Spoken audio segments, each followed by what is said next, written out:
Hi and welcome back to my channel. In this video I'm going to show you how I created my Pennywise costume. For the shoes, I actually had these black boots stashed away in my closet that I bought several years ago.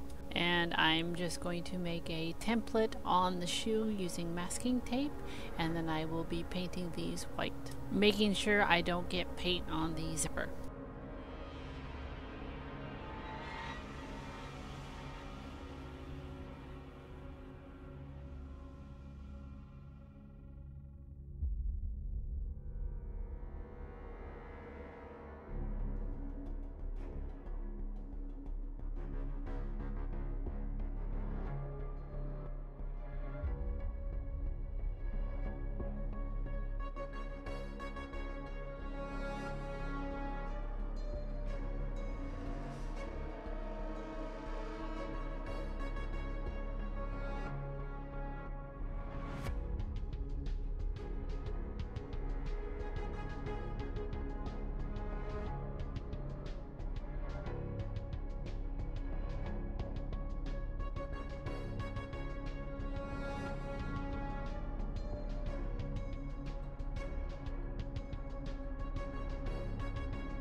Before painting though, I do take some sandpaper and I do rough up the leather so that way the paint sticks a little better.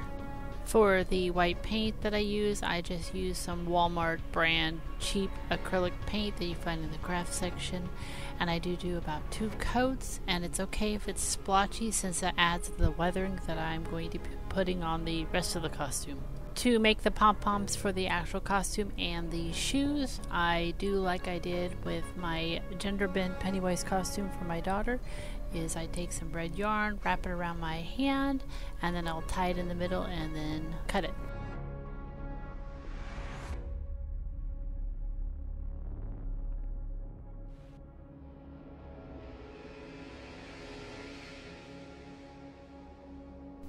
And taking those said pom-poms, I will actually super glue these to the front of the shoe.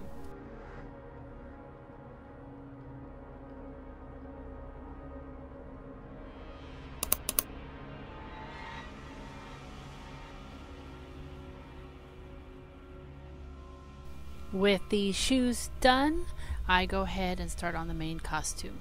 Using my reference image, the back of the costume has this intricate detailing that I wanted to make sure I got. So I used this light gray blackout curtain material that I found that was light enough weight but also still gave it a little bit of more structure. Cut those into squares by 3.5 and 3.5. And I wanted ribbon for this project to begin with, however I couldn't find the ribbon that I wanted in my local Joann's, which is the only fabric store we have, so I chose this blackout curtain material instead. And then I doubled those up and I sewed 2 of those squares together on 3 sides. In all, I created 42 squares doubled up, so that's 84 squares that I actually cut out. To create the base for all these squares to go on, I actually made a rectangle that goes from the base of my neck all the way down to my tailbone, which was about 28 to 30 inches. And I used a white canvas material for this so that way it had more structure to it. And then layering these squares on top of it after I have already turned them right sides out and ironed them down. And I was trying to keep it as centered and level as possible. However, there are some issues with it, but overall, after the weathering, it looks much better.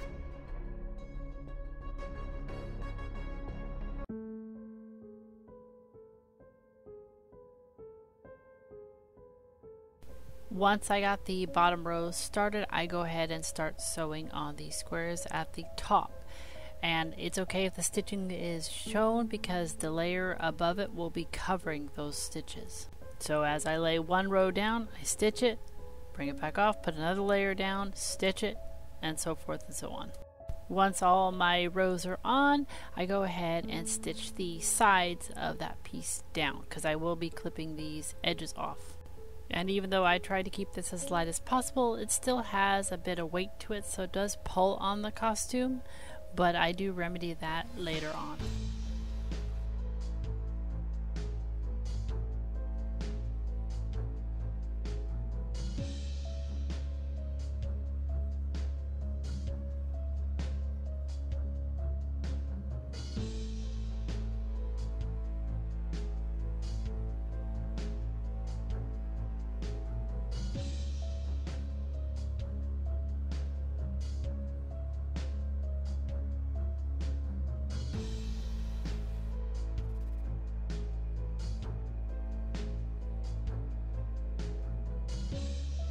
To cover the raw edges on the sides of this, I go ahead and take up some of my gray cotton material that I bought for the main costume, and I cut a strip of fabric that is about the same size in width as the back piece.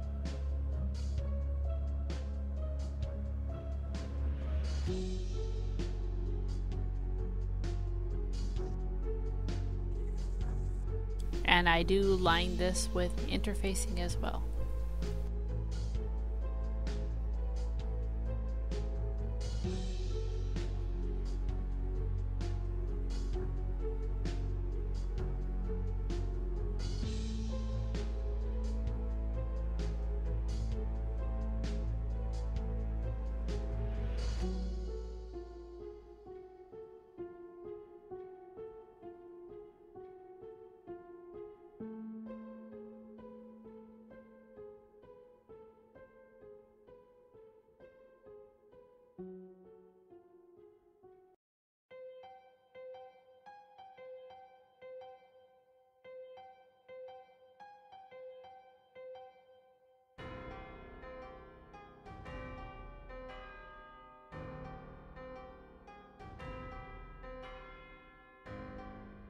And then I will go ahead and do right sides to right sides on those two back pieces, and I will sew up the sides.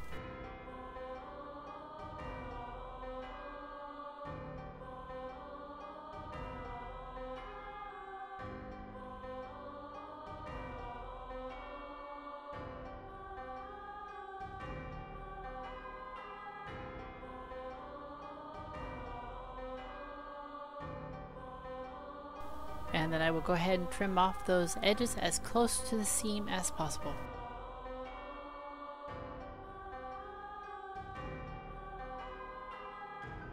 And with that piece done, I go ahead and flip it on the wrong side, and I will actually cut up the center of that back piece.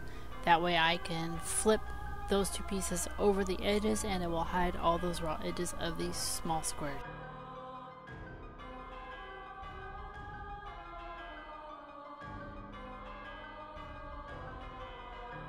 And I do serge the edges of the gray material before I do hand stitch this material down over those raw edges.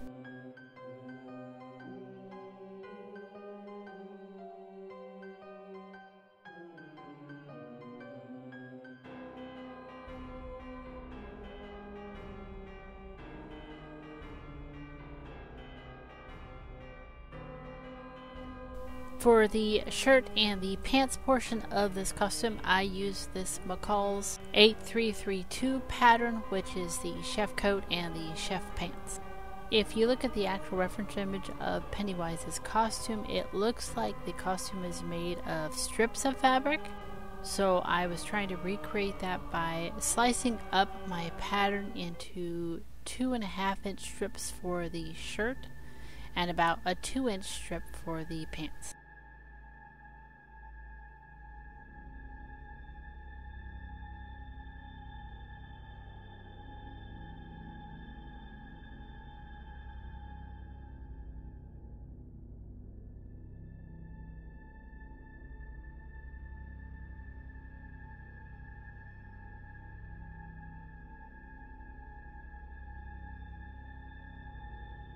And once making those marks and then cutting out all my strips, I go ahead and add it to some just scrap paper, and I will add about a 1/2-inch seam allowance to each and every single piece, top and bottom. The only piece of the shirt that I did not slash like this in vertical stripes is the sleeves. I actually slashed those to make them a lot bigger and poofier, but you'll see later on. And then the only portion of the pants that I did not slash into strips is the upper part of the pants, so about 2 inches below the crotch seam, because those are also going to be slashed and made wider to get the poofiness. The torso of the shirt took about 16 pieces for front and back. And the sleeves, the lower part of the sleeves, was about also another 16 pieces per sleeve, front and back of the sleeve.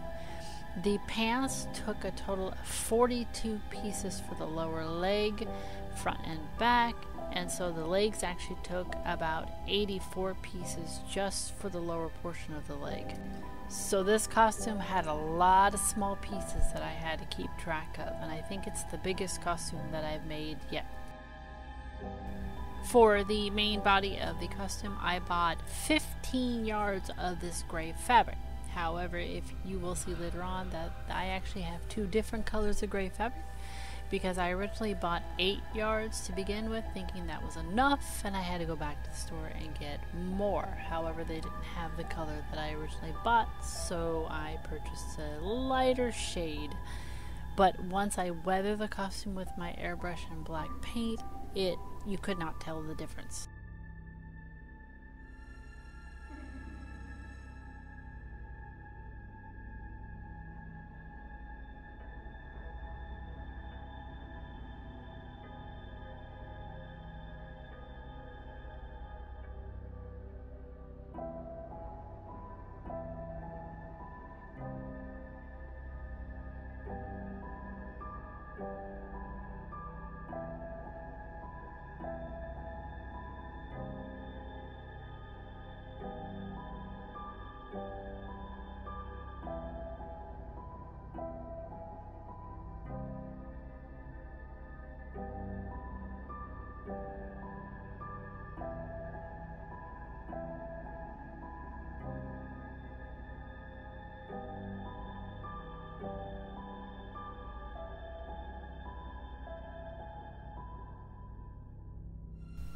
And with all those strips cut for the main body of the shirt, I go ahead and match seams and start sewing those all up. This will have a front closure consisting of a zipper, which is the main closure, and then that zipper will be hidden by a flap of fabric. The real costume of Pennywise probably has a back closure underneath that back piece. However, since I'm going to be getting in this myself, I won't be able to do that up, so I chose to make this a front closure.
With the strips sewn together, I do use my serger and serge all those edges so that they don't fray, and then give it a good press.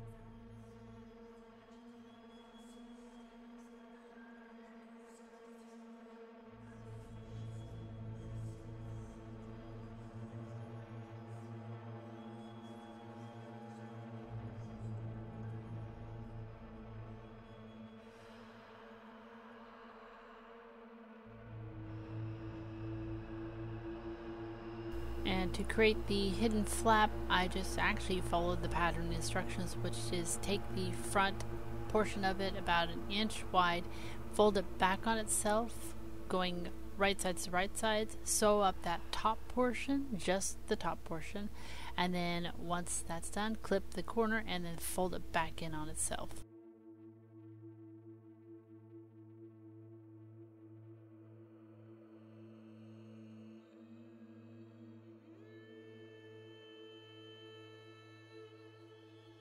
And then I will add a zipper to that second seam. I did not have a separating zipper, so I actually used a closed one, which still worked out fine since it was a very long one.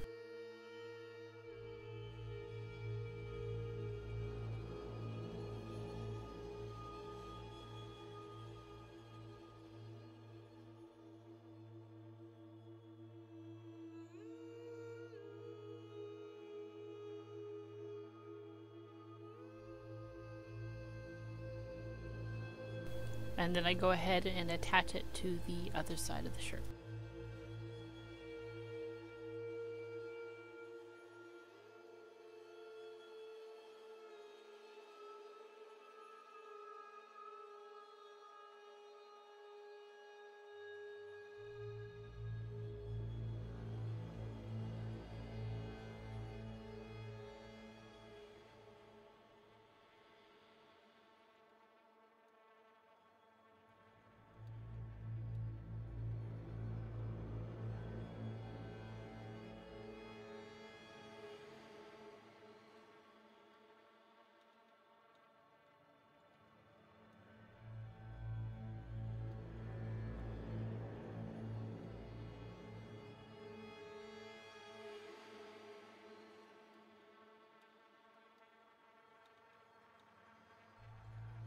To keep the flap in place, I go ahead and use some sew-on snaps, and I go ahead and put about 4 of those on that flap to keep it closed while wearing it.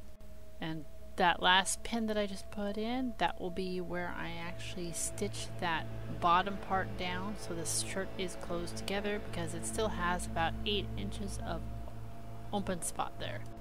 This portion will be hidden underneath the belt and the skirt ruffle thing that I make later on, so I'm not too worried about top stitch here.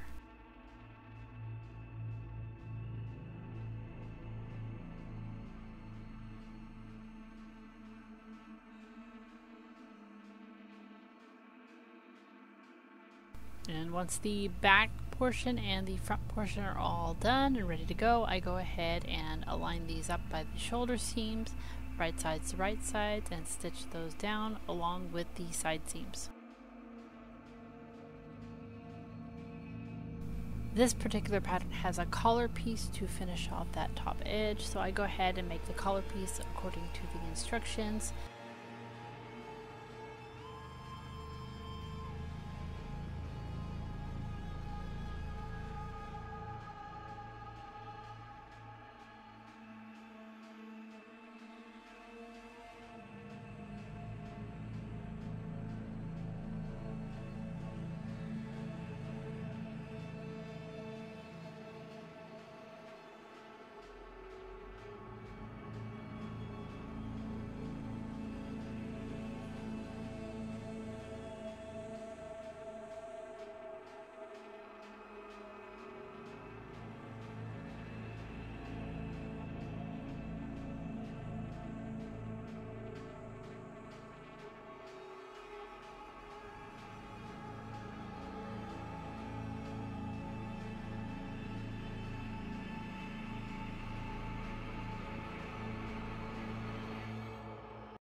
And then once the color is on, I go ahead and top stitch that all down.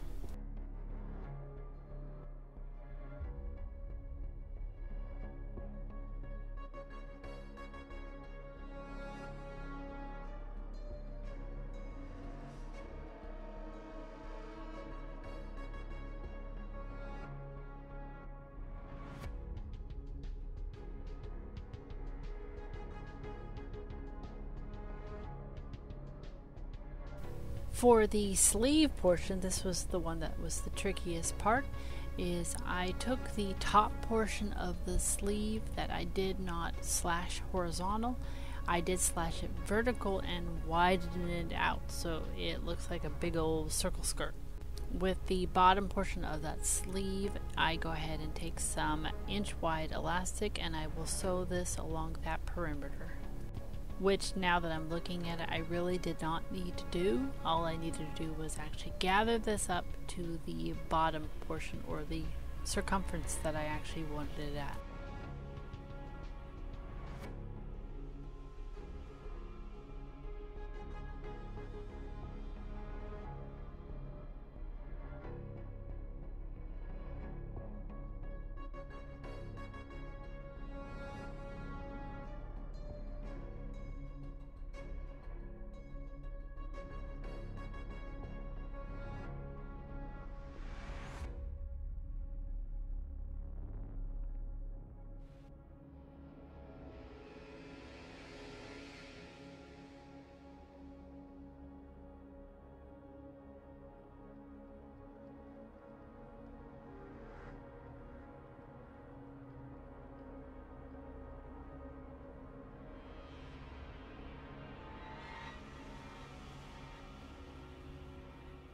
That was the top gather. For the middle gather piece, I do the same thing. However, I put elastic at the bottom and only on the bottom of this one, which is a smaller circumference than I need. And looking at it now, I didn't need to do this either. I just needed to gather it down to the circumference I wanted it at.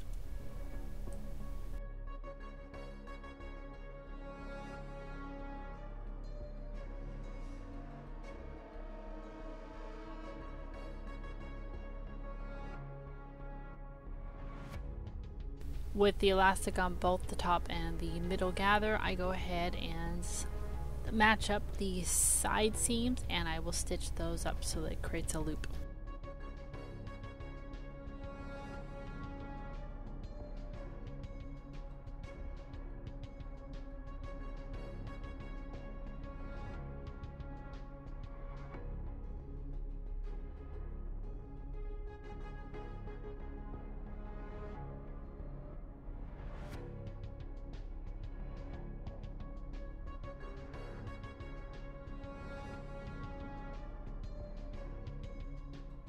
And now I'll go ahead and attach the top portion and the middle portion of the sleeves. And I will do the small middle portion attached to the elastic part of the big portion.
To keep the poofiness of the top portion of the sleeve, I go ahead and make a stay sleeve, which is a smaller version of the actual sleeve itself.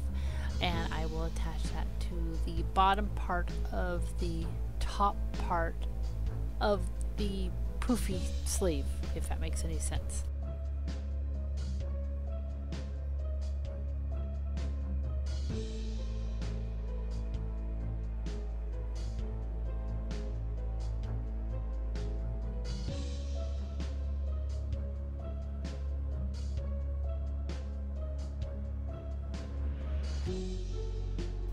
For the bottom part of the sleeve, which is the forearm, it is also in strips. So I cut my pattern down to about 1.5 inches with strips, and I will sew those all together.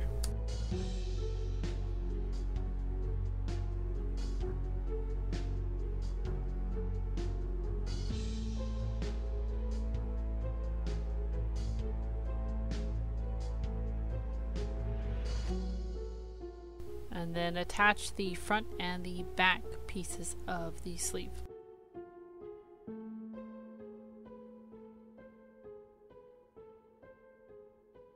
And then I'll go ahead and attach that to the bottom of the middle portion of the sleeve.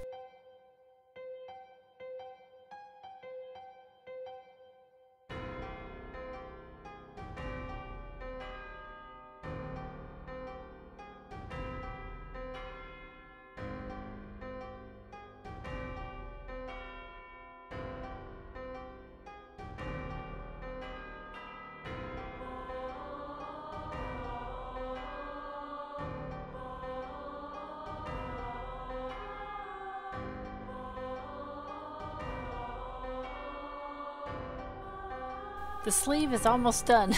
Now it's time to go ahead and make the wrist ruffles. For the white ruffly portion of this, I actually had some of this, I guess it's jersey sportswear. It's the thing that football jerseys are made of that have holes in it. I had a lot of this, so I used this for all my ruffles. Plus I had some lacy bit material and some other kind of mesh material that I cut into strips about 12 inches wide, and they were 2.5 times the circumference that I needed. And I used the same material for the leg ruffles and the neck ruffle.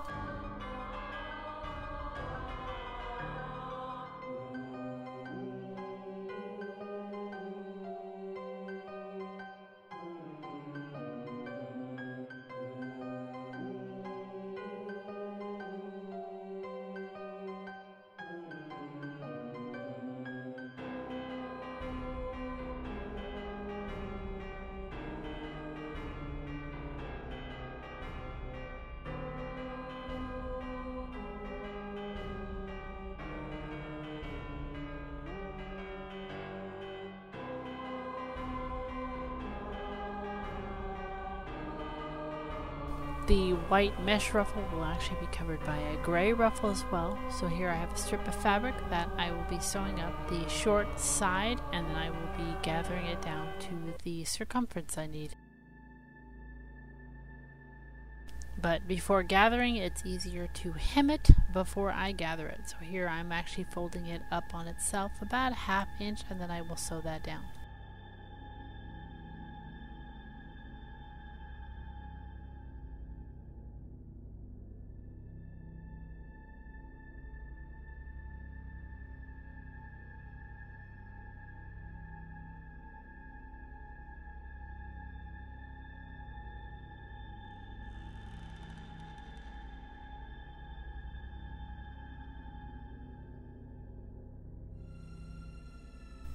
Because I did 2.5 times the circumference I needed, I did have to piece these strips together, so that's what I'm doing now.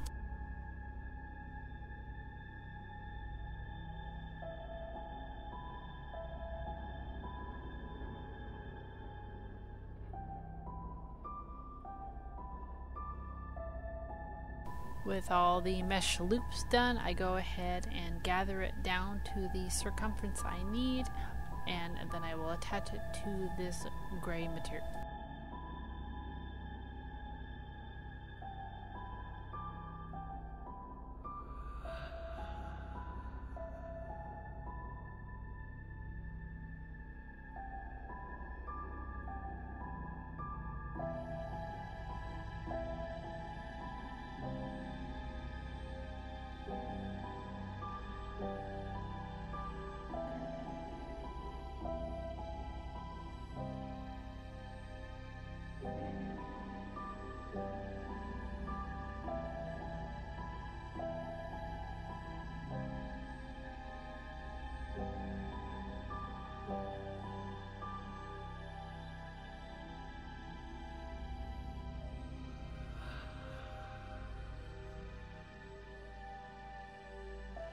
And I do that with every single mesh and lace layer.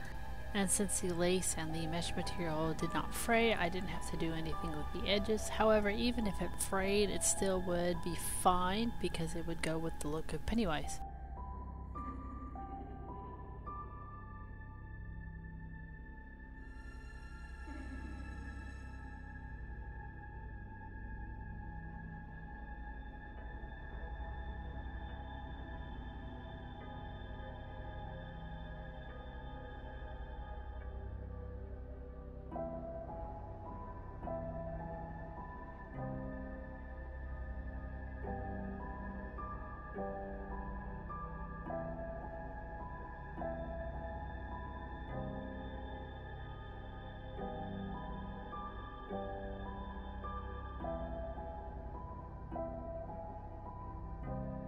And this wrist ruffle will get gathered down even more to fit onto the sleeve.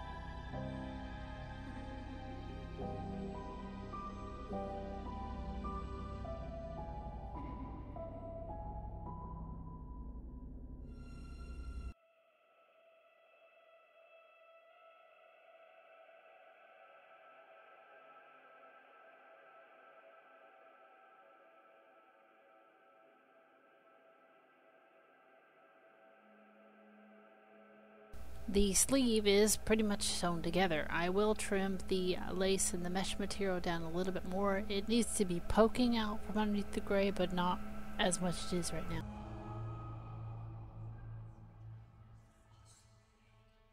To attach it to the shirt, I just go ahead and ease it into the circumference of the armhole, just the outer layer, not that stay sleeve that I have inside. I will stitch that in later on.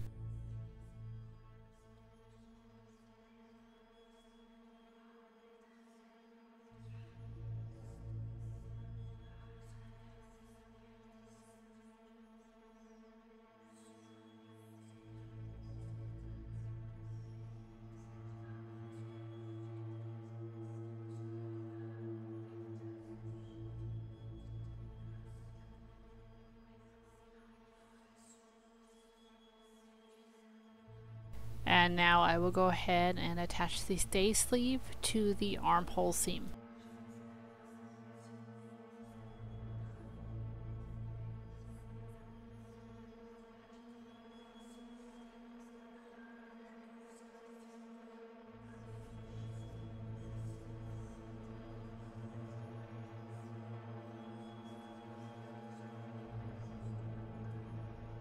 And with the sleeves on, the shirt is pretty much done except for a little detail. I could not find any red and white twisted rope already done, so I actually had to make my own. So I just bought some cotton inch rope that's about a ½ inch wide, and I dyed it one part red and I bleached the other part to get that crisp white color since it was originally a beige color, and then I twisted it together and stitched it so it stayed twisted. And I stitched it onto the belt, the sleeve seams, and the other portions of the sleeve and the leg ruffles. And then I go ahead and attach the back piece to the middle back of the shirt. Now, I did not attach this until after I got the belt made because I wanted to see where everything lined up after I got that made. And I will attach this to the shirt at the neck and down the two sides until where the belt hits, because this actually has to go over the belt.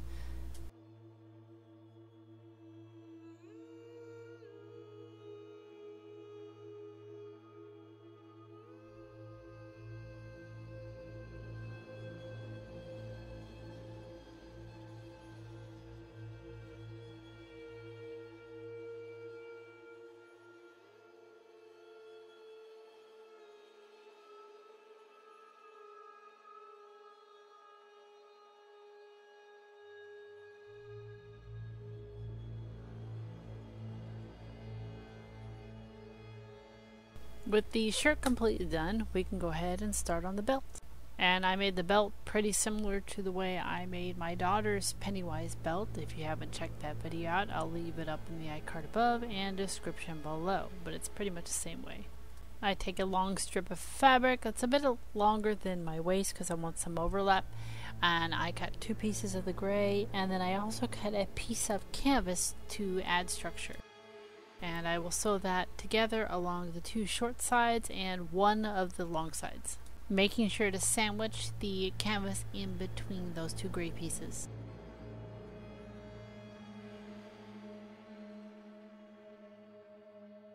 Once clipping the corners, I will turn this right sides out and give it a good press.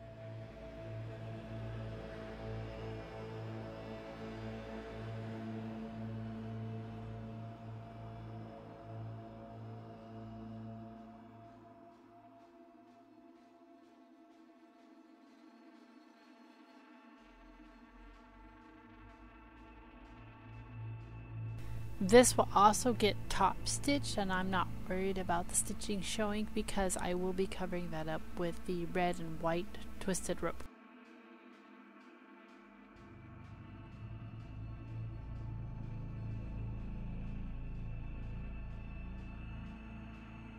But before top stitching, I need to make the skirt portion. I believe the shirt originally was the thing that come out from underneath the belt, but I didn't think about that when I first made this costume, so I actually made a little skirt to go with it. And all the skirt is just a big old rectangle that I sewed together, and then I top stitched it and added it to the belt. Pretty much the same way I did my daughter's costume.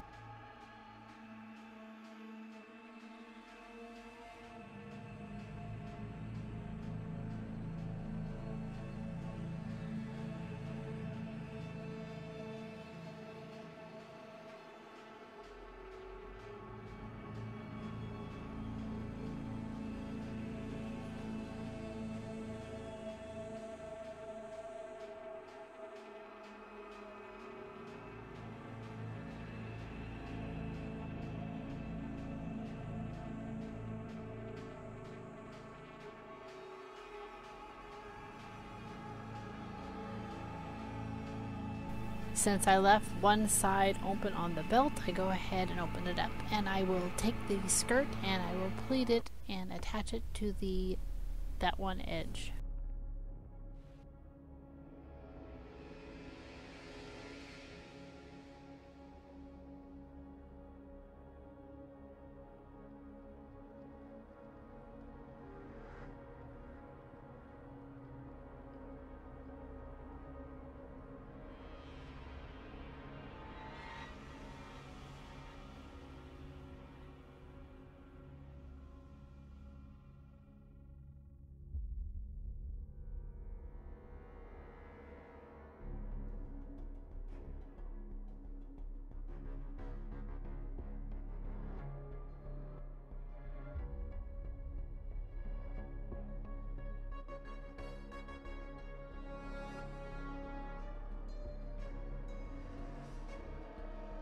And then taking the other open side of that belt, we'll go ahead and fold it up under itself and cover that raw edge.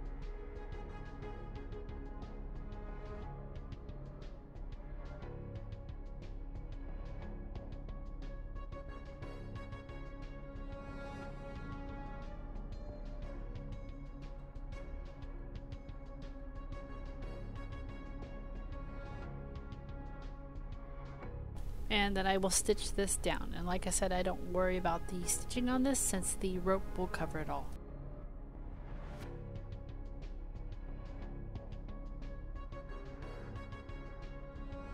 And for the belt, I do add a snap closure for the belt, and then I will add and hand stitch and glue the white and red spiral rope around the border.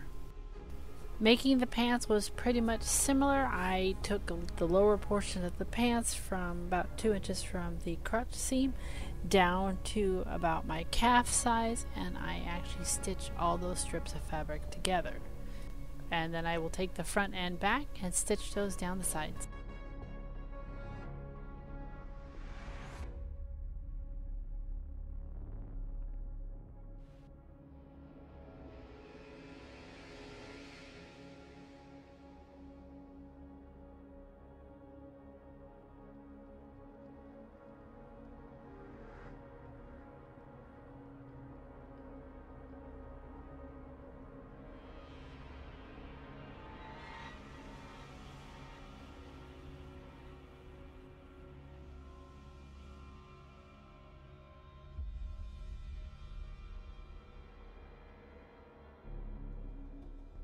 And the bottom portion will have a ruffle similar to the one that's on the wrist, so I don't need to show you that since it's exactly the same way as I made those ones.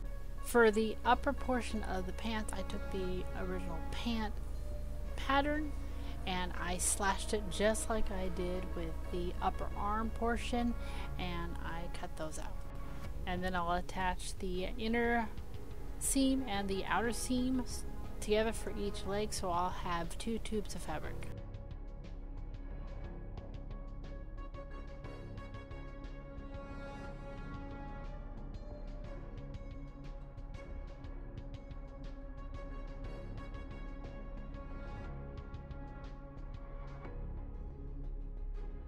And then turning one of those tubes right sides out, I go ahead and stuff it in the one that's inside out, so it's right sides to right sides, and then I'll match up the crotch seam and sew that together.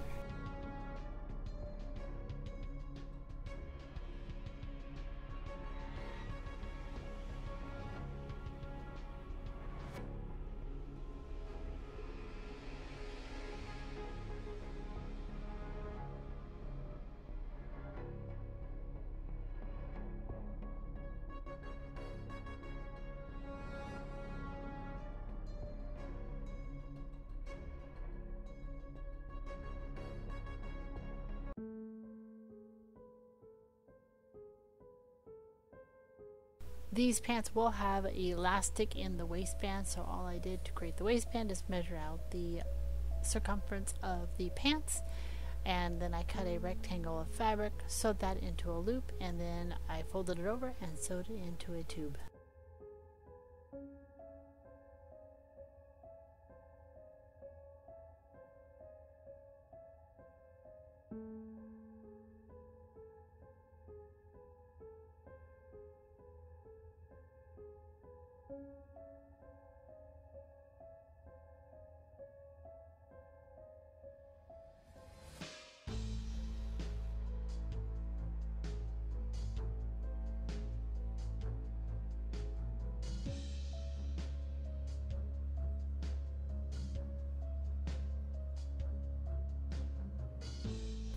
And then proceeded to attach it to the pants, but leaving a gap inside that so I can weave in some elastic.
Then I'll go ahead and attach the ends of the elastic together, fold it all into the waistband, and then I will stitch that waistband down.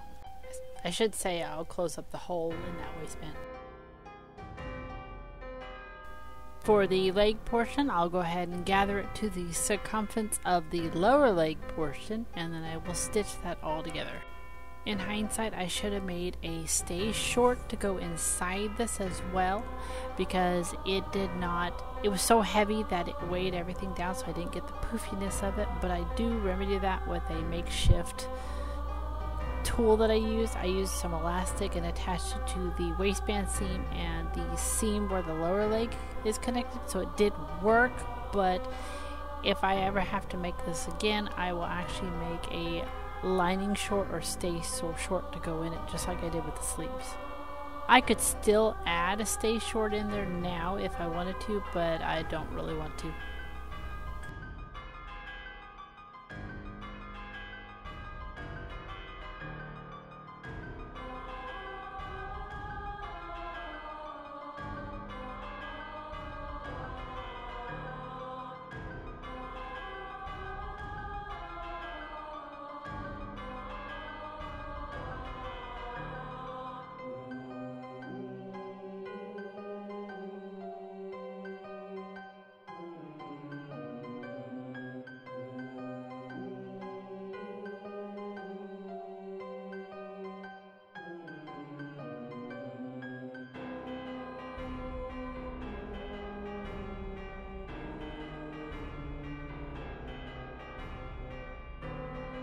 And here's how I remedied the heaviness of these pants to keep that poofiness in that upper pant is I just attach some elastic in certain spots to the waistband to going towards the top of the lower leg. And then I will add the leg ruffles and the rope, and then that portion is done. For the neck ruffle, I made it exactly the same way as I did the wrist and the leg ruffles. However, I did not add the gray fabric on top, but I just added a whole bunch of layers of the mesh and the netting. And for the layers of the mesh and netting, it does start off big, and then as it raises up towards my head, it will get narrower on the mesh.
And I do cover the raw edges that's close to my neck with some white bias tape.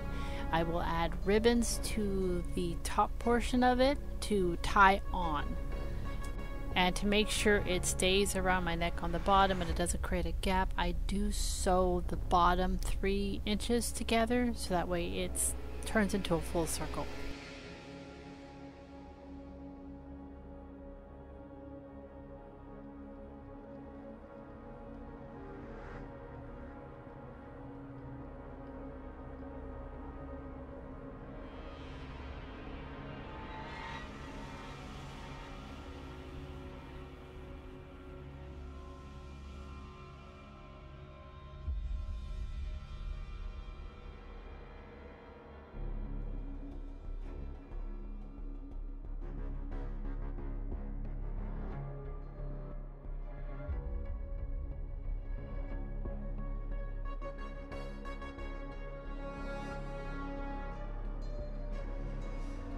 And I do add some elastic to the portion that's closest to my neck to cinch it in, and also so that way it gives some give so I'm not being choked to death.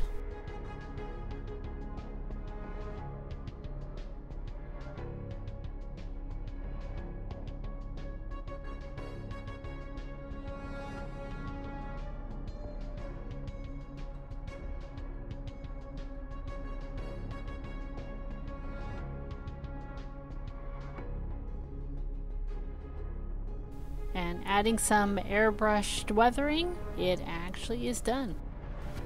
This costume was actually quite comfortable for being actually how heavy it was. Once you get it on, it's really not that heavy. It was really comfortable to walk around and take my daughter trick-or-treating in. and it was a bit fun to make and figure out.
And this costume and my daughter's Pennywise costume is available on my eBay shop if you're interested in it.